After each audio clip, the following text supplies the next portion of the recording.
yang membuat kemudian independensi menjadi hilang. Dari imparsial menjadi parsial, hukum dan hak asasi manusia yang dengan singgung sebagai yang dengan kasus ini jeblok.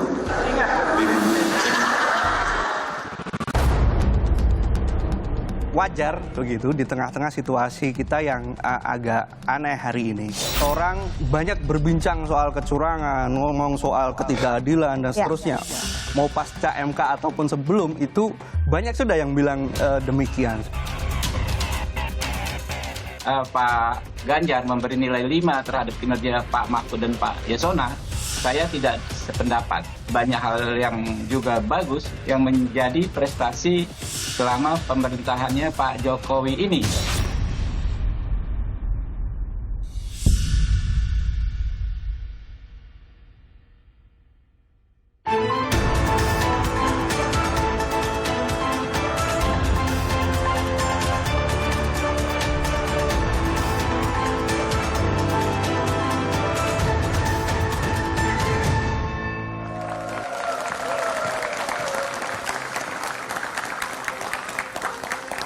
Selamat malam saudara. Calon Presiden nomor urut 3 Ganjar Pranowo menilai penegakan hukum di era Presiden Jokowi menurun. Tak tanggung-tanggung Ganjar memberi nilai 5. Menurutnya, buruknya penegakan hukum karena syarat intervensi dan rekayasa. Pernyataan Ganjar menuai kritik dan juga polemik. Pasalnya Mahfud MD cawapresnya adalah Menko Polhukam. Ada juga Menteri Hukum dan HAM Yasona Laoly yang juga koleganya di PDI Perjuangan. Lalu yang jadi pertanyaan, kenapa Ganjar tiba-tiba mengkritik Presiden Jokowi? Apakah ini murni sebagai bentuk koreksi atau hanya intrik karena tak didukung Jokowi di Pilpres nanti? Kita akan membahasnya bersama dengan sejumlah narasumber. Selamat malam dan juga selamat datang Roni Talapesi, jubir TPN Ganjar Mahfud. Terima kasih Mbak Sylvia. Selamat malam dan selamat datang Ismail Bahtiar, jubir Timnas Anies Mohaimin. Assalamualaikum, terima kasih. Waalaikumsalam. Selamat malam dan juga selamat datang Rumadi Ahmad, tenaga ahli utama KSP. Selamat malam. Selamat malam dan selamat datang Maman Abdurrahman, jubir TKN Prabowo Gibran. Malam Mbak. Dan juga teman-teman mahasiswa dari Politeknik APP Jakarta, Universitas YAI, Universitas Pancasila, Universitas Budi Luhur, Universitas Indonesia, dan STMI. Saudara, inilah dua arah. Saya Liviana Charlisa. Yang membuat kemudian independensi menjadi hilang. Dari imparsial menjadi parsial, yang dengan kasus ini jeblok.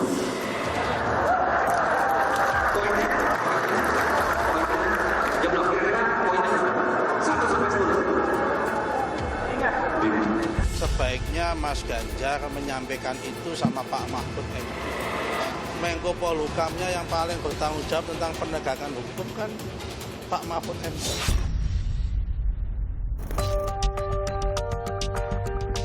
Jelang kampanye, calon Presiden Ganjar Pranowo mulai mengkritik pemerintahan Jokowi.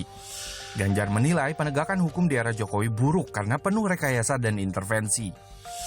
Sementara itu cawapresnya Ganjar yaitu Mahfud MD yang notabene masih menjabat Menko Polhukam juga ikut-ikutan memberi catatan. Tapi kalau skor yang sebenarnya, nilai bidang Polhukam itu 79, jauh lebih tinggi skornya dibandingkan dengan kepercayaan terhadap pemerintah yang hanya 73. Kami bidang Polhukam memberikan nilai 79. Di bidang penegakan hukum 61,9, tidak ada 5. Itu yang jeblok itu, ini soal MK ini aja, soal MK yang lain enggak. Penilaian Ganjar yang dinilai sebagai autokritik ini lantas dibela oleh PDI Perjuangan. Pak Ganjar menyatakan hal tersebut pasti mempunyai data yang beliau sampaikan. Nah, hal-hal tersebut yang bisa saya sampaikan adalah bahwa semua penegakan hukum yang ada di Indonesia tentu saja harus berjalan dengan baik, sesuai dengan koridornya, tanpa kemudian membeda-bedakan atau kemudian ada tebang pilih. Tapi kritik Ganjar ini dinilai ibarat menepuk air di dulang terpercik muka sendiri. Karena cawapresnya adalah Menko Polhukam, sementara Menteri Hukum dan HAM adalah koleganya di PDI Perjuangan. Ya, kita lihat Pak Ganjar mungkin melakukan apa yang disebut otokritik, kritik terhadap diri sendiri. Ini hal yang biasa di kalangan intelektual, ya. Karena kita tahu dua menteri utama di bidang hukum, Pak Mahfud MD, cawapresnya beliau sendiri, Menko Polhukam, dan Pak Yasona ya. Itu dua menteri utama di bidang hukum, Menteri Hukum dan HAM. Ya, jadi kalau mengatakan nilainya 5 berarti kan kinerja cawapresnya sendiri memang 5, mungkin seperti itu, tapi nggak ada masalah ya. Saya melihat banyak hal yang juga bagus ya, yang menjadi prestasi selama pemerintahannya Pak Jokowi ini. Kenapa sih Ganjar tiba-tiba mengkritik Presiden Jokowi? Apakah ini murni sebagai bentuk koreksi? Atau hanya intrik karena tidak didukung Jokowi di Pilpres 2024 nanti? Kita juga kehadiran panelis malam hari ini, Ferry Amsari, pakar hukum tata negara. Selamat malam, Pak Ferry. Saya langsung ke Bung Roni. Jadi apa dasar kritik Ganjar dan nilai 5 untuk penegakan hukum di era Presiden Jokowi? Ya, bicara soal hukum ini selalu menarik ya, karena terkait dengan semua elemen masyarakat. Yang memang kita lihat akhir-akhir ini bagaimana keadaan hukum di Indonesia setelah putusan MK, kemudian ada juga putusan MK-MK yang menyatakan ada ketidakprofesional dari seorang ketua MK sehingga dia dicopot berdasarkan putusan MK-MK. Dan saya rasa ini merupakan keresahan semua elemen masyarakat. Dan tidak hanya Pak Ganjar ya, tetapi budayawan, kemudian akademisi, kemudian para tokoh sudah menyampaikan seperti itu. Jadi bicara soal skor angka 5 ini, kalau kita melihat, ini merupakan titik di mana terjadi putusan MK diperkuat dengan putusan MK-MK. Jadi angka 5 ini murni karena putusan MK saja? Betul. Oke, kalau dibilang gini, menepuk air di dulang, terpercik ke muka sendiri. Artinya gini, orang-orang banyak bilang, termasuk tadi Gus Nusron, loh Menko Polhukamnya kok menterinya Pak Jokowi, itu kemudian cawapresnya Pak Ganjar. Artinya mengkritik cawapresnya sendiri. Ya, kalau kita lihat ya, Menko Polhukam ini kan dia sebagai Menko yang mengkoordinir dari beberapa instansi, lembaga. Kita lihat bagaimana upaya luar biasa dari Pak Mahfud MD ya, mengawal kasus-kasus besar. Kita lihat aja kasus Indosuria. Itu korbannya ada 25.000. Itu kerugiannya itu dari korban 106 triliun. Baik. Dan bagaimana karena Pak Mahfud yang sebagai Menko dia aktif juga turun ke bawah, kemudian mendorong aparat penegak hukum agar bekerja secara maksimal. Sehingga kasus tersebut bisa tuntas. Dan kita juga lihat bagaimana kasus Asabri, kasus Jiwasraya. Saya pikir banyak kasus yang dikawal oleh Pak Mahfud ya. Saya ke Bang Maman. Terima nggak angka 5 buat Pak Jokowi? Sebagai partai koalisinya dan juga sebagai partai yang sekarang ada di satu naungan bersama dengan koalisi-koalisi partai besar Pak Jokowi. Begini, saya sebetulnya mulai mau bicara tentang Pak Mahfud ini sebetulnya pas akhirnya saya jadi kepengen betul ikut mengomentari kinerja Pak Mahfud. Jadi saya ingin memulai dengan kata the contradictive couple of the year. Kenapa gitu? Jadi hari ini saya akan bilang bahwa Mas Ganjar dengan Pak Mahfud adalah contradictive couple of the year. Kenapa gitu? Sekarang gini, bagaimana nggak kontradiktif? Yang mengkritik Mas Ganjar, Menko Polhukamnya petugas partai PDI, yang hari ini menjadi calon wakil presidennya Mas Ganjar. Menkumhamnya satu partai dengan Mas Ganjar. Ketua Komisi 3 itu satu partai dengan Mas Ganjar. Artinya hampir dari atas Menko Polhukam, Menkumham dan legislasinya itu satu partai dengan Mas Ganjar. Jadi kalau misalnya statement Mas Ganjar tadi mengatakan nilainya 5, berarti secara tidak langsung Mas Ganjar mengatakan bahwa kader-kader yang diusulkan satu partai dengan beliau duduk di pemerintahan yang nggak perform. Gimana jawab itu, Mas Roni? Itu satu. Lalu yang kedua, saya merespon tadi yang dibilangin sama sahabat saya. Jangan pada saat ada sebuah ketidakberhasilan dalam kita memimpin, kita mengatakan bahwa itu bukan karena saya. Tapi pada saat ada keberhasilan yang tadi disampaikan, asabrilah, walaupun kita juga bisa mempertanyakan juga sampai sejauh mana dan ujungnya di mana hari ini beberapa kasus-kasus disampaikan.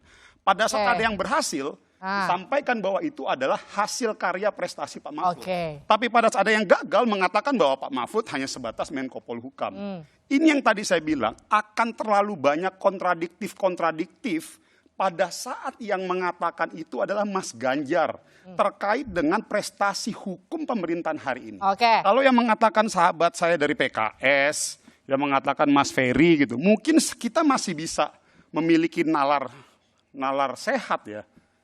Karena posisi PKS, positioningnya firm di oposisi. Oke, gimana tuh Bang Mas Rat? Ferry juga sebagai kalau pengamat menurut saya hukum juga kan posisinya kita di situ. yang apa disampaikan oleh Pak Ganjar ini kan pasca MK.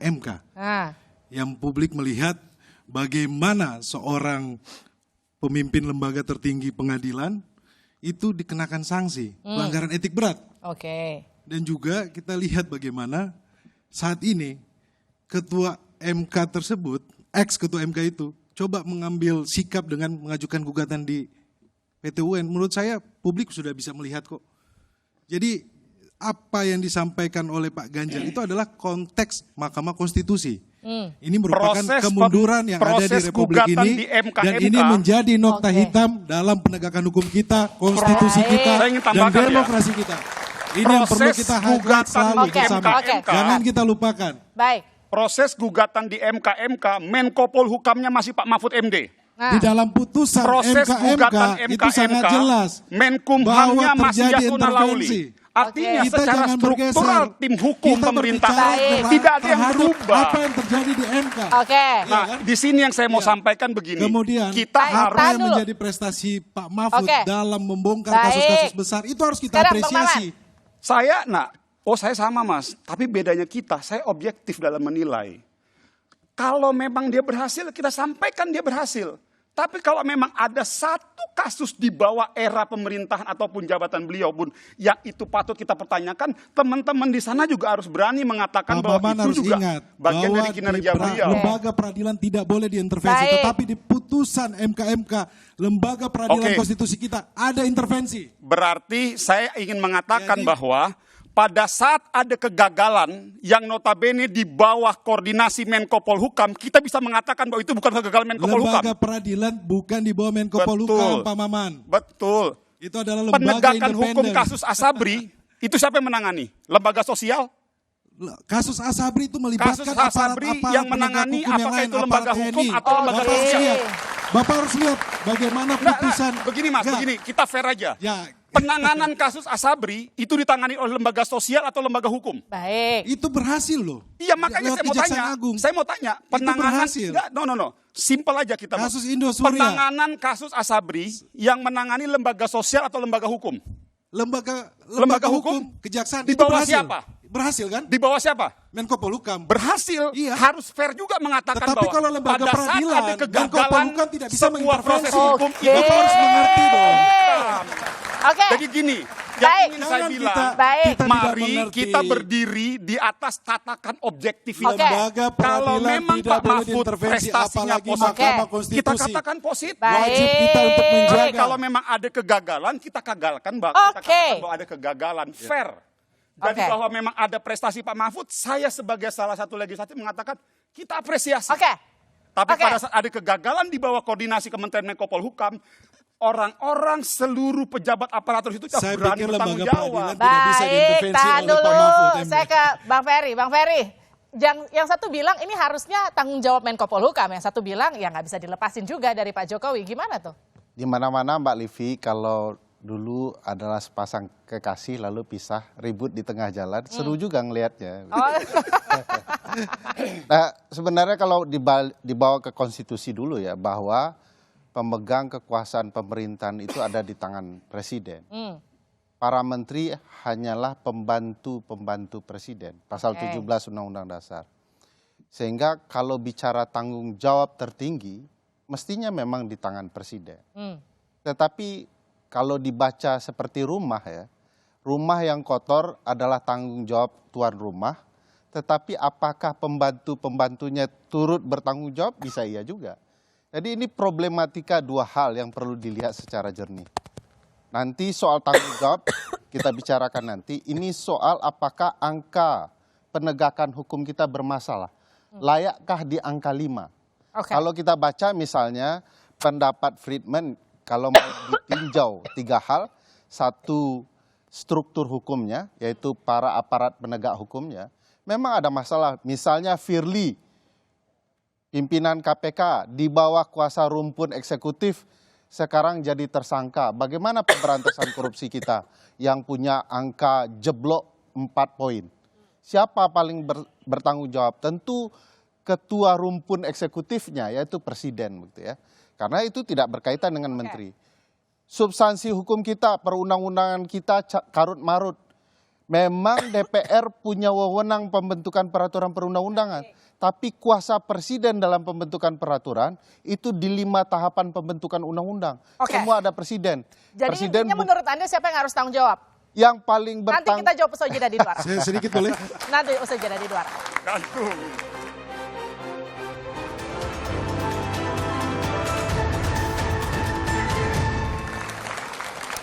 Anda kembali bersama kami di Dua Arah. Rapor merah untuk Jokowi di bidang penegakan hukum. Apakah ini intrik atau murni kritik? Jadi Bang Ferry, siapa yang harus betul-betul bertanggung jawab kalau dikasih rapor merah? Presidennya atau menterinya? Sekali lagi pasal 4 ya, bahwa presiden adalah pemegang kekuasaan pemerintah tertinggi. Cuman begini, harus dilihat konteksnya ya. Apakah menteri ada yang bertanggung jawab? Iya. Apakah lebih berat tanggung jawab menteri koordinator dan menteri langsung? Menurut saya Undang-Undang Kementerian bilang tugas utama kementerian membantu presiden. Menteri koordinir hanya mengkoordinir. Jadi memang ada nuansa presiden harus bertanggung jawab penuh kepada bawahannya. Apakah menteri-menteri punya bagian dalam kerusakan ini? Ya pasti iya. Oke, Pak Rumadi gimana jawabnya? Saya mau tambahkan Nanti sedikit. sebentar. Pak Rumadi dulu. Ya, pertama begini Mbak Livi, pernyataan Pak Ganjar ini sebenarnya kalau kami di pemerintahan ya, kami di kantor staf presiden, tidak menjadikan basis diskusi tersendiri yang serius gitu. Karena pertama kami tahu pernyataan ini disampaikan spontan oleh Pak Ganjar ketika ditanya wartawan, konteksnya juga sangat spesifik, sangat khusus ketika terjadi putusan MK dan kita tahu bagaimana opini publik terkait dengan MK ini. Dan itu yang pertama. Jadi ini adalah sesuatu yang spontan.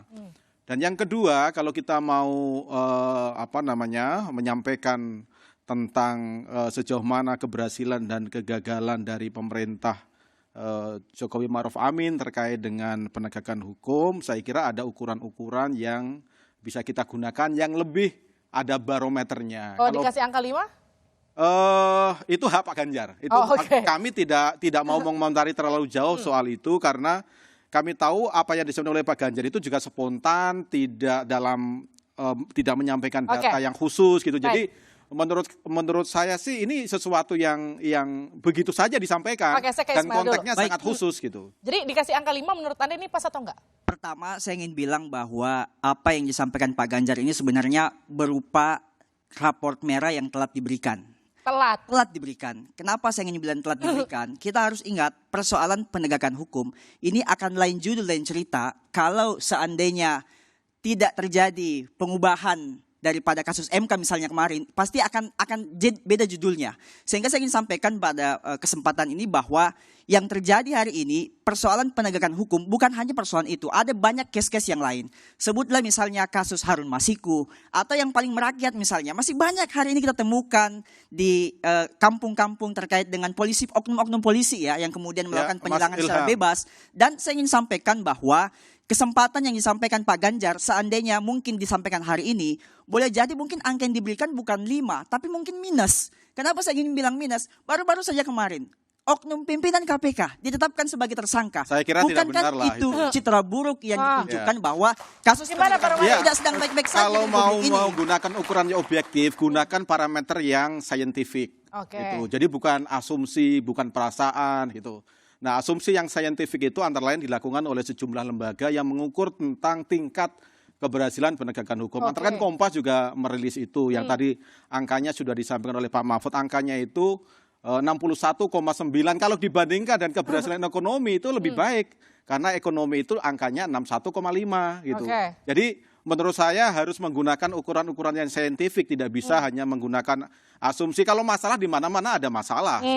Saya kira hal yang wajar kalau ada berbagai macam persoalan hukum. Yang penting kita ingin memastikan bahwa persoalan-persoalan hukum itu ditangani. Bukan persoalan hukum yang kemudian dibiarkan saja gitu. Nah, ini kan kalau kita lihat nih Bang Roni, sambil kita lihat ya, ini survei Litbang Kompas dari Oktober 2022 sampai Agustus 2023, ini sebelum putusan MK ya. Sebetulnya angka kepuasan publik di bidang penegakan hukum itu cukup tinggi, di 61,9, ini justru meningkat. Meskipun ini sebelum keputusan MK. Gimana tuh Bang Roni?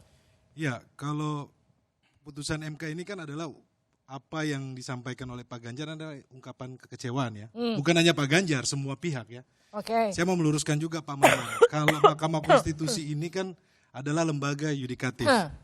Jadi ini eksekutif tidak boleh mengintervensi yudikatif. Ini yang perlu kita luruskan. Jadi ini bukan tanggung jawab dari Pak Mahfud ya. Itu yang perlu kita luruskan. Nah, terkait dengan penegakan hukum yang sekarang merosot, menurut kami memang kita melihat bahwa Pak Ganjar dan Pak Mahfud merupakan pasangan yang kita boleh sampaikan bahwa pasangan duit tunggal. Kalau di angkanya sekarang 5, kita akan pastikan bahwa di bawah kepemimpinan Pak Ganjar dan Pak Mahfud, angka itu akan naik. Setelah terjadi peristiwa paman dan keponakan yang di MK. Terus, kalau saya mengutip yang disampaikan oleh teman adik saya di PKS ya. Kalau kasus Harun Masiku tanggung jawab siapa? Kalau bicara soal Harun Masiku, pertanggungjawaban pidana adalah pertanggungjawaban pribadi. Jadi ketika yang bersangkutan secara institusional itu di mana pertanggungjawabannya? Jadi ini PKS loh yang nyampein loh, bukan saya loh. Ini bicara pidana adalah pertanggungjawaban pribadi, Pak. Inilah yang saya maksudkan tadi, bahwa ini akan lain judul, lain cerita kalau kasus MK ini tidak terjadi. Sehingga saya ingin bilang bahwa marilah kita buka kacamata kita, lihat semua problematikanya secara general, bahwa ada banyak kasus-kasus penanganannya hari ini yang belum selesai. Dan tadi benar pengantar kita di awal bahwa apa yang dilakukan Ganjar sebenarnya dia menusuk pisau pada dirinya sendiri. Kenapa? Jelas-jelas yang dia kritisi adalah cawapresnya gitu. Yang secara tidak langsung banyak persoalan-persoalan penegakan hukum, meskipun secara presentasi angka tadi 61, sekian persen itu sudah cukup. Tapi saya melihat bahwa ingat hal-hal yang sifatnya presentasi pada angka-angka penanganan yang sifatnya kerakyatan itu masih banyak belum selesai. Jadi kalau menurut Anda Menko Polhukamnya atau Presidennya yang kemudian harus disalahkan? Maksudnya apa? Yang angka-angka kerakyatan belum selesai itu maksudnya apa? Jadi sebutlah misalnya penanganan terkait kriminalisasi terhadap Undang-Undang ITE misalnya, ini kan banyak. Jadi kasus-kasus seperti ini masih banyak terjadi. Maksud saya harusnya ini menjadi koreksi besar-besaran terhadap pemerintahan Jokowi bahwa sedang banyak yang tidak baik-baik saja. Dan komitmen kami terhadap pasangan Amin saya kira sama semua lah. Tetapi saya ingin menyampaikan bahwa kami ingin mengembalikan marwah daripada penegakan hukum yang berkeadilan. Memang marwah penegakan hukum kita kenapa Bang Maman? Apa? Memang marwah penegakan hukum kita yang berkeadilan harus dikembalikan. Kenapa menurut Anda? Makanya gini, nah ini yang saya selalu bilang gini. Ini 2 bulan lagi mau pemilihan, jadi akan banyak sekali orang cari muka dan buang bodi, melepas tanggung jawabnya. Saya ambil contoh satu, Menko Perekonomian itu Ketua Umum kami, Pak Erlangga Hartarto. Pada saat masalah COVID, yang paling dihajar, yang paling dikritik publik adalah Pak Erlangga. Kami tidak pernah mengatakan dan lari dari pertanggungjawaban itu. Karena memang Menko Perekonomian adalah Pak Erlangga Hartarto, ya kita ambil tanggung jawab itu. Ini kita bicara hukum loh. Itu dulu satu. Artinya seluruh urusan koordinasi terkait sektor ekonomi itu di bawah Ketua Umum kami, Erlangga Hartarto. Pada kondisi hari ini juga seperti itu. Jadi yang harus kita lakukan sebagai aparatur pemerintahan yang diberikan kepercayaan oleh Pak Joko Widodo, di posisi apapun harus berani mengambil tanggung jawab itu. Jangan hanya karena menjelang mau pilpres, pada saat ada yang jelek-jeleknya, semua buang badan. Ini sama. Gimana tuh? Ini sama juga. Sekali lagi skor 5 itu satu bukan lagi saya mau sampaikan. Ya. Ini sama seperti cawapresnya Mas Anies. Jadi perlu Jadi kita nggak bisa sampaikan. kita buang bodi hari ini mengatakan membuang rasa tanggung jawab itu semua kepada Pak Jokowi. Padahal Mas Caimin adalah bagian dari pemerintahan hari ini. Itu yang saya bilang. Mari menjelang pertarungan pilpres 2 bulan ke depan, kita harus berani bertanggung jawab. Benar katakan benar, salah katakan salah. Jangan hanya karena ingin mengambil simpati publik 2 bulan ke depan, kita membuang tanggung jawab itu kepada Pak Jokowi. Bukan begini, saya kira Pak Maman tidak mengerti ya, bahwa lembaga yudikatif itu tidak boleh diintervensi oleh siapapun. Gitu loh, itu yang harus kita pisahkan. Ini berbicara, Pak Maman kelihatannya berbicara dari sektor ekonomi. Tapi kalau bicara soal hukum, Pengadilan itu dilarang diintervensi, tidak boleh, apalagi lembaga yudikatif. Itu harus kita jaga bersama. Kalau kejadian yang ada di MK, kemudian putusan MMK, itu sudah jelas lembaga peradilan diintervensi, sudah ada putusannya. Nah sekali lagi, terkait dengan skor 5 ini bukan substansi ya. Ini ungkapan kekecewaan spontan. Saya boleh tambah nggak, sedikit? Lebih penting sekarang adalah bagaimana kita melihat visi misi Pak Ganjar dan Pak Mahfud yang sudah dituangkan, yaitu bagaimana kita penegakan hukum, menjaga demokrasi, kemudian bagaimana kita mengembalikan kepercayaan publik terhadap HAM. Saya mau lihat di paslon yang lain ada nggak bicara soal HAM? Anies bicara soal itu, Mas. Jadi Anies Muhaimin 3 pokok daripada komponen visi misi kami salah satunya adalah mengembalikan marwah demokrasi, mengembalikan marwah penegakan konstitusi berkeadilan, dan yang kedua adalah kualitas demokrasi kita harus dikembalikan. Tapi saya ingin tambahkan sedikit, Mbak. Ini sangat menarik tadi apa yang disampaikan Bang Maman terkait dengan dampak keputusan hukum terhadap ekonomi. Saya ingin bilang bahwa iklim investasi kita dipengaruhi oleh kepastian hukum. Maksud saya dengan adanya distrust seperti ini, jangan-jangan orang tidak percaya nanti akan membuat sebuah iklim investasi tidak baik. Dan boleh saja saya berasumsi, jangan-jangan sampai hari ini IKN tidak begitu daya tarik dan daya minat investasi asing masuk karena tidak adanya kepastian hukum dari publik kita. Saya ke Mbak Livi, ini karena yang bicara ini tim ses ya, jadi kami tidak mau masuk pada perdebatan tim ses untuk mengunggulkan calonnya masing-masing. Jadi kami dari sisi pemerintah kami hanya ingin memastikan bahwa situasi yang terkait dengan penegakan hukum ini terjaga. Ya, kalau ada penyimpangan bisa langsung dikontrol. Masyarakat juga terlibat di situ. Kalau toh misalnya ada kekurangan di sana sini, saya kira hal yang wajar yang memang semuanya harus harus berkontribusi untuk menutup kekurangan-kekurangan. Tapi gini, ketika banyak komplain yang masuk soal penegakan hukum di era Presiden Jokowi yang dianggap sangat atau syarat politis, gimana respon Anda? Ya, sejauh itu terkait dengan putusan-putusan lembaga peradilan yang tadi dikatakan tidak boleh diintervensi, kita memang harus menghormati putusan lembaga peradilan karena disitulah prinsip dari negara hukum itu. Apalagi misalnya ada Mahkamah Konstitusi, ada Mahkamah Agung yang masing-masing kan punya strukturnya sendiri-sendiri gitu. Jadi memang bagaimanapun hukum tidak bisa dilepaskan sepenuhnya dari politik. Tetapi di dalam struktur kenegaraan ini kan punya tanggung jawab masing-masing. Eksekutif pada jalurnya, legislatif pada jalurnya, kemudian yudikatif pada jalurnya. Saya ke Bung Roni. Bung Roni, jadi gini, ada anggapan kritik dari Ganjar untuk Jokowi ini karena sakit hati nggak didukung di pemilu nanti. Gimana respon Anda? Nanti dijawab saja di Duara.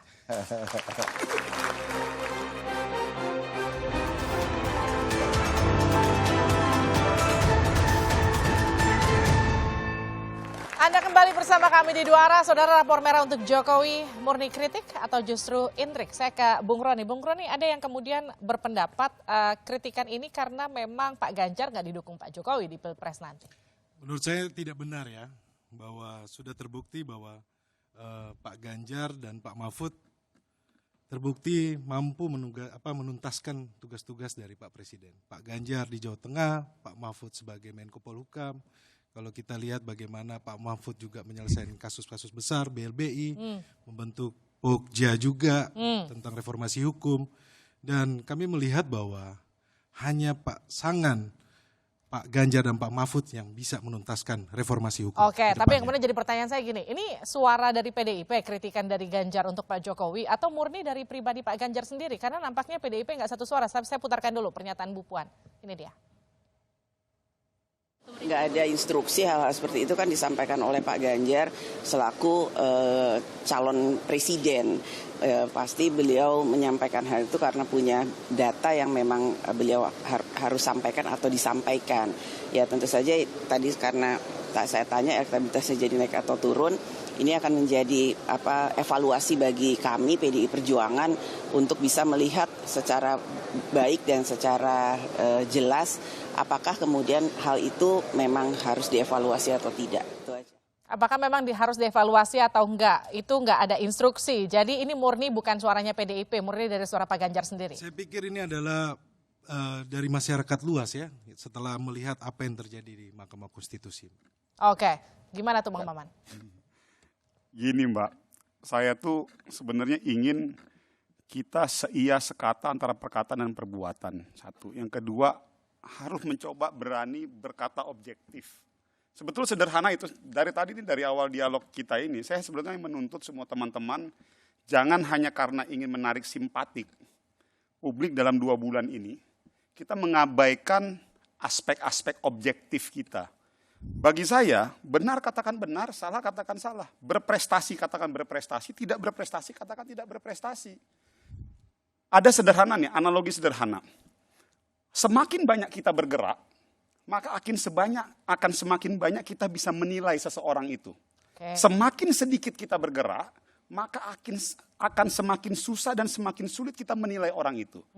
Dari kondisi hari ini, ya wajar kalau yang namanya Pak Joko Widodo, Pak Prabowo, dan Pak Mahfud menjadi orang yang paling banyak dikritik. Karena apa? Positioningnya sebagai pejabat pemerintahan di pusat. Sudah banyak aktivitas yang dikerjakan. Jadi sah-sah saja dan seharusnya teman-teman nggak usah juga terlalu panik. Sama halnya juga hari ini pada saat pemerintahan Pak Jokowi dikritik, ya sudah kita mencoba untuk merespon secara objektif. Beda halnya dengan Mas Ganjar dan Mas Anies. Sulit kita mengkritik. Karena kan beliau level gubernur dan Mas Ganjar juga level Jawa Tengah. Yang itu pun masih dipertanyakan juga keberhasilan pemerintahan Mas Ganjar pada saat menjabat sebagai gubernur Jawa Tengah. Artinya apa? Dalam konteks hari ini yang terpenting bagi saya adalah jangan kalau yang berhasil, seakan-akan ada yang positif, mengatakan itu kerja gua. Tapi pada saat ada sesuatu yang bermasalah, dikata oh bukan kerjaan. Oh Bang Roni gimana tuh? Ya, sekali lagi ya, apa yang terjadi di MK, saya berulang kali menyampaikan, itu adalah nokta hitam dalam sejarah penegakan hukum kita, dalam sejarah konstitusi kita, dalam sejarah demokrasi. Karena apa? Ini nabrak aturan, merubah aturan untuk seseorang yang sekarang publik sudah bisa melihat, dan ini kan menjadi kritik secara luas, bukan hanya kami loh. Para aktivis, para tokoh, sampai mantan wapres juga pernah sampaikan, ini kan berbahaya terkait dengan demokrasi kita. Jadi kalau seperti ini yang disampaikan saya oleh tanya publik, ya, ini sederhana, dialog Mas, ngobrol. ini interaktif aja. Kalau kita punya keinginan melakukan judicial review ataupun sesuatu hal terkait hukum, apa institusinya? Mahkamah Konstitusi kan? Baik. Kalau misalnya teman-teman pendukung Mas Ganjar, Mas Gibran itu mengadukan judicial review itu ke lembaga puskesmas atau lembaga kesehatan, lalu diketok, teman-teman boleh protes. Saya pikir Mas Maman nggak baca putusan MK ya, bahwa terjadi pelanggaran etik berat sehingga dicopot dari yang Ketua ingin saya Mahkamah sampaikan. Konstitusi. Saya boleh tambah.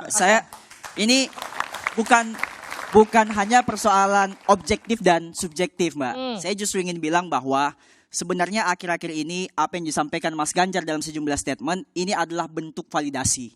Validasi bahwa kondisi demokrasi kita sedang tidak baik-baik saja, penegakan hukum sedang ada persoalan, dan saya melihat akhirnya itu memberikan efek luar biasa. Kenapa efek luar biasanya? Seminggu terakhir indeks political opinion kami naik 2 digit. Ya, artinya efek apa? elektoralnya melimpah ke Anda. Kira-kira begitu. Tapi saya ingin bilang bahwa pelimpahan itu bukan karena tanpa sebab. Justru karena adanya kesadaran masyarakat, adanya kewarasan warga bahwa ternyata demokrasi kita sedang menurun kualitasnya dan penegakan hukum sedang tidak baik-baik saja. Jadi itu berdasarkan penegakan hukum yang nggak baik-baik saja. Dan itu tervalidasi Mbak, karena buktinya dalam survei memang indeks politikal bertambah angkanya. Jadi terbukti dengan apa yang terjadi pada hasil survei. Kalau dibilang ada permasalahan dengan demokrasi kita, ini hari ini kita diberikan ruang untuk berdemokrasi loh. Jadi jangan juga masyarakat hanya di framing hanya karena satu isu dan satu permasalahan. Ingat, ini bukan serius. Saya ingin bilang ini bukan Bang Maman. Konflik kepentingan yang dilakukan oleh Mahkamah Konstitusi itu sudah berapa kali dan semua ada presidennya. Pada saat era Pak Jimli Asidik, beliau juga pernah terlibat dalam permasalahan konflik. Masalahnya dia bukan paman, dia bukan paman Bang. Dia bukan paman dan keponakan. Konstitusi dalam setiap mengambil keputusan pasti ada pro dan kontra. Yang ingin saya sampaikan bahwa kalau kita warga negara yang baik dan menghormati proses hukum dan demokrasi di negara kita, patuhi keputusan MK sebagai sebuah produk. Dan putusan Putusan MK itu mencoreng nama bangsa kita. Kita berdebat pada apa yang mau kita berikan buat Bang bangsa Maman, negara ini. ingat, Bang. Jangan akhirnya ada satu permasalahan diangkat terus. Bang Maman. Karena apa? Teman-teman tidak punya narasi lain lagi Ingat, Bang Maman. selain membangun sebuah kampanye negatif. Bang Maman. Ini bukan kampanye Ini yang ingin saya negatif. sampaikan. Boleh. Akhirnya apa? Yang terjadi sekarang blunder politik yang dilakukan oleh Mas Ganjar. Oke. Mengkritik permasalahan hukum. Ini adalah fakta yang terjadi. Perlu diingat, yang kita angkat Sebetulnya bukan di situ. hanya persoalan MK. Poin yang saya ingin Ada banyak sampaikan. hal yang lain. Yuk, mari kita Tahan. berdebat, Baik. mari kita bernarasi, mari kita membangun demokrasi 2 Oke. bulan ke depan dalam perdebatan yang konstruktif, Baik. yaitu memperdebatkan apa Ismail. yang mau kalian tawarkan buat Bang bangsa Maman. negara ini. Perlu Kami diingat, punya visi Bang misi Maman. adalah penegakan hukum, reformasi hukum, kemudian HAM, Baik, Bang Roni, kemudian tahan dulu. demokrasi. Ya. Itu ada di Oke. visi misi kita dan Sekarang kami saya yakin tanya. kami bisa Kita nggak keluar melanjutkan visi misi ya, belum reformasi makanya hukum. ya. Isu HAM ditaruh di Reformasi nomor hukum berapa bisa oleh pasangan dilaksanakan oleh kalian? Pak Ganjar dan Pak Mahfud. Kalau di Pak Prabowo, Bang Maman. isu HAM ditaruh di nomor 1. Oke. Ini yang saya Nah, ingin kalau bilang. kalian ditaruh di dalam nawacita nomor berapa? Yo jawab yo nih, adik-adik Apakah, ngeliat Maman, apakah nggak boleh bicara bohong soal loh. HAM ini Anda bisa Nggak boleh bohong Bang loh, Maman. dosa loh. Ini dilihat oleh masyarakat Indonesia Bang Maman. loh. Oke. Saya koreksi karena ini terkait dengan apa yang saya sampaikan tentang kualitas demokrasi. Ya. Saya ingin menyampaikan bahwa konsentrasi kita jangan hanya pada putusan MK. Ada hal-hal yang lain. Tadi sempat di awal sampaikan, bagaimana dengan kebebasan berpendapat? Undang-undang Oke. ITE. Ini juga kamu boleh ngomong persoalan. bebas kok. Nggak ada yang melarang, nggak ada yang nangkepin loh, Dek. Betul nggak? Ada yang banyak nangkepin sejumlah beliau ini kasus. sekarang. Ada banyak sejumlah Baik. kasus. Kemarin Ya di UNJ beda misalnya. kebebasan pendapat yang akhirnya mendiskreditkan orang Oke. dan hina. Baik, Nggak Bang Ferry, tepuk tangan boleh. dulu, tepuk tangan dulu. Tepuk Wah, tangan ini dulu. kalian dari masih kami- ngomong kok. Nggak ada yang ditanggepin. dari Ganjar Ya. Mahfud bicara soal demokrasi, kita Ya. akan fokus Oke, kepada tahan undang-undang dulu, UTE yang Bang. sekarang Biarin menjadi biasa, masalah. Levi. Ini para tim Kemudian ses biar berdebat gak apa-apa. Saya nikmati aja. Kita belum boleh masuk ke ranah kampanye, belum kampanye soalnya. Gimana Bang Ferry? Kalau kita mau menilai secara agak lebih universal ya, ada data penelitian dari World Justice Project untuk Indonesia yang dikasih nama Indeks Negara Hukum ke seluruh negara di dunia termasuk Indonesia. Oke. Angka Indonesia memang tidak baik-baik saja. Ada di angka 0,52 hingga 0,53 jelek kali. dari angka terbaik 1. Nah, artinya ada setengah runtuh dalam proses penegakan hukum kita. Nah, salah satunya di isu HAM, di isu kemerdekaan peradilan, dan tentu saja apa yang terjadi. Iya, di isu masa- HAM-nya karena masalah wadas, Mas. Iya, Wadas wadas, Jawa Tengah nggak beres-beres. ada kemungkinan juga potensi Akhirnya pelanggaran masuk. HAM di masa lalu, dan juga potensi orang melanggar HAM di masa depan dan lain-lain. Termasuk juga peradilan. Peradilan itu tidak bisa dinafikan. Tadi Bang Maman bilang bahwa oh tidak, itu kan sudah ada dulu. Prof Jimli sendiri tidak pernah kena pelanggaran etik. Oke. Memang peristiwa di MK mau tidak mau harus diakui masalah serius. Karena melibatkan keluarga presiden dan hakimnya adalah Baik. bagian dari keluarga Lalu itu. apa yang kemudian harus dilakukan pemerintah untuk mengembalikan kepercayaan publik di ranah hukum? Nanti dijawab Untuk segera satu di dua arah.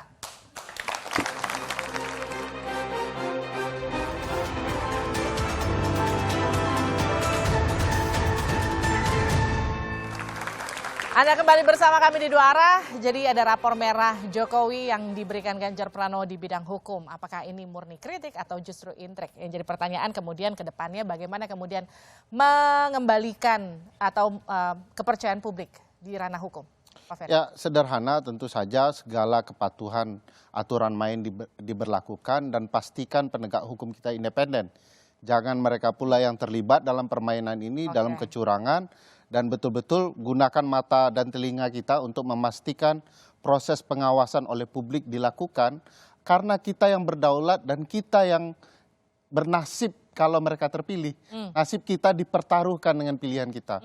Oleh itu, karena itu bersama-sama kita mengawasi pemilu kita untuk jauh lebih baik ke depan, dan kemudian penegakan hukum kita dipastikan betul-betul diperuntukkan bagi keadilan kita, bukan keadilan para penguasa. Oke, Pak Rumadi gimana tuh Pak Rumadi?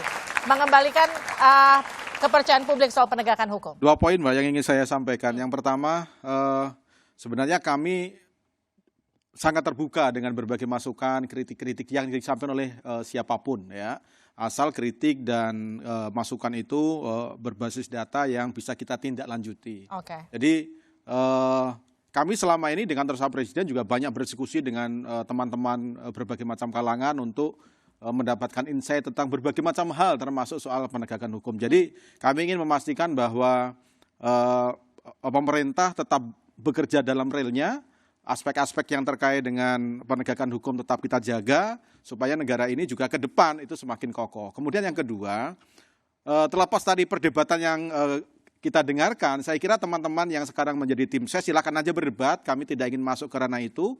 Silakan aja tawarkan gagasan semaksimal mungkin, kalau memang masyarakat memberikan kepercayaan saya kira akan dipilih. Cuman saya kira kita juga harus profesional dalam mengemukakan pendapat, di dalam memberikan penilaian terhadap pemerintah. Jangan hanya berdasarkan asumsi, kemudian satu kasus kemudian digeneralisir seolah-olah semuanya gelap gulita. Saya kira kita harus proporsional, ada ukuran-ukuran yang saintifik yang bisa kita gunakan untuk melihat berjalannya pemerintah ini. Termasuk soal kebebasan berpendapat, segala macam. Saya kira sekarang ini ruangnya masih diberikan sedemikian rupa, orang boleh mengkritik pemerintah tidak tanpa harus ada rasa takut dan lain sebagainya. Termasuk apa yang terjadi pada malam hari ini kan saya kira bukti bahwa kebebasan berpendapat itu masih hidup di dalam negara. Tapi Mas, kalau boleh menimpali, bagaimana dengan kasus Haris Azhar dan Rocky Gerung dan masyarakat-masyarakat lain? Ya itu proses hukum. Wah, tapi itu melanggar kebebasan berpendapat, dinilai masyarakat silakan menilai, menyatakan pendapat secara lisan dan tulisan, konstitusi yang menjamin. Ya itu sudah diadili di dalam ranah hukum, silakan dinilai, masyarakat juga bisa memberikan penilaian apa yang sebenarnya terjadi dengan kasus itu. Itu yang saya maksud sebenarnya tadi terkait dengan kebebasan berpendapat. Tapi Mbak, saya ingin sampaikan bahwa terlepas dari semua itu, sebagaimana 3 capres kita semuanya adalah putra terbaik bangsa, dan saya ingin bilang bahwa cukup mari kita menjaga demokrasi ini supaya sehat. Ada 3 tangan yang kita gunakan, Mbak. Tangan pertama itu adalah buah tangan. Mari kita bekerja memaksimalkan 2 bulan dengan gagasan narasi kita. Yang kedua adalah jabat tangan, menemui warga, memberikan hal-hal yang objektif. Dan yang terakhir adalah garis tangan kita tunggu. Dan yang terpenting jangan sampai ada campur tangan. Oke. Gimana tuh, Bang Roni? Jadi kalau dibilang apa yang dilakukan Pak Ganjar sekarang blunder, menurut Anda murni blunder atau ini murni kritik? Ya, ini terkait dengan ungkapan kekecewaan spontan.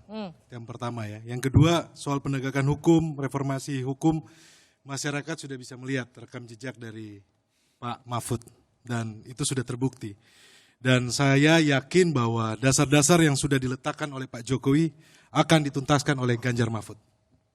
Oke, Pak Maman, gimana kalau dikatakan kita bilang kampanye masih 2,5 bulan lagi, kalaupun ada putaran kedua masih akan sampai pertengahan tahun di 2024, menjaga kondusivitas dan juga memastikan penegakan hukum bisa ongoing, bahkan lebih baik lagi siapapun yang terpilih nanti. Ini, yang pertama saya mau bilang bahwa adik-adik kita di sini nih, mahasiswa-mahasiswa rakyat Indonesia sudah cerdas. Jadi tidak ada yang perlu kita khawatirkan. Mereka tahu kok mana yang tulus, mana yang nggak tulus. Mana yang ngebohong, mana yang nggak bohong. Mana yang ngarang-ngarang sama yang benar-benar real buat rakyat. Artinya kita serahkan sepenuhnya kepada masyarakat. Yang terpenting bagi saya satu hal ya Mbak ya. Di kubu kita ada Pak Prabowo yang duduk di pemerintahan. Di Mas Ganjar ada Pak Mahfud yang duduk di pemerintahan. Di Mas Anies ada Caimin yang duduk di pemerintahan. Sampai hari ini mereka masih duduk di pemerintahan. Yang ingin saya sampaikan, jangan hanya karena gara-gara urusan pilpres 2 bulan ke depan, sekedar untuk menarik simpati publik, akhirnya kayak habis manis sepah dibuang. Seakan-akan bahwa prestasi, ada pasti kelemahan pemerintahan hari ini, tapi juga banyak prestasi langsung kayak dikesampingkan begitu saja, hanya demi untuk membangun sebuah pencitraan positif bagi diri mereka. Yang terpenting bagi saya kita proporsional aja. Kalau memang ada prestasi di Pak Mahfud, saya akan bilangkan bahwa Pak Mahfud punya prestasi. Kalau memang ada kegagalan juga di Pak Mahfud, kita harus berani mengatakan bahwa ada kegagalan. Sama halnya dengan Mas Caimin. Kalau memang ada prestasi, kita sampaikan ada prestasi. Kalau memang tidak ada prestasi, ya kita harus berani mengakui. Begitu juga di Pak Prabowo. Jadi bagi saya enak akhirnya tontonan politik 2 bulan ke depan menarik dilihat oleh rakyat. Yang dilihat adalah track record, yang dilihat adalah rekam jejak. Yang dilihat adalah apa yang udah lu berikan. Bukan hanya sekedar lip service, hanya sekedar untuk menarik simpati publik. Akhirnya arahnya apa? Membangun sebuah narasi. Yang tadi saya bilang, ya cenderung untuk lip service. Itu saja Mbak. Kalau saya sedikit, ya dari kami adalah bagaimana kita menjaga demokrasi ini berjalan sebagaimana mestinya. Karena ini adalah buah reformasi. Dan beberapa kejadian minggu sebelumnya itu sudah dilihat oleh publik, dan ini bicara soal fakta. Ketika kita lihat ada hal-hal yang tidak sesuai, kemudian ada dari teman-teman mengadakan diskusi, wawancara seperti ini karena terjadi keresahan di masyarakat. Dan ini menjadi concern kita bersama bahwa dari Pak Ganjar dan Pak Mahfud merupakan anak kandung dari reformasi, kita akan menjaga demokrasi ini dengan baik. Oke, tepuk tangan untuk semua narasumber saya pada malam hari ini, saudara. Tak ada yang salah dengan kritik yang dilontarkan selama semangatnya untuk perbaikan Indonesia ke depan, apalagi jika didukung dengan data dan fakta yang sahih, serta bisa dipertanggungjawabkan. Kritik akan jadi kontraproduktif dan memicu perselisihan jika diniatkan untuk menyerang dan menjatuhkan lawan. Pihak yang dikritik juga harus sabar dan berjiwa besar, serta berani mengevaluasi dan mengoreksi tindakan atau kebijakan yang dinilai melenceng dari tatanan dan aturan perundang-undangan. Karena Indonesia negara hukum, bukan negara kekuasaan. Saya Liviana Charlisa, tetap saksikan Kompas TV untuk mengupdate informasi terkini seputar pemilu 2024 hanya di Kompas TV, independen terpercaya. Sampai jumpa.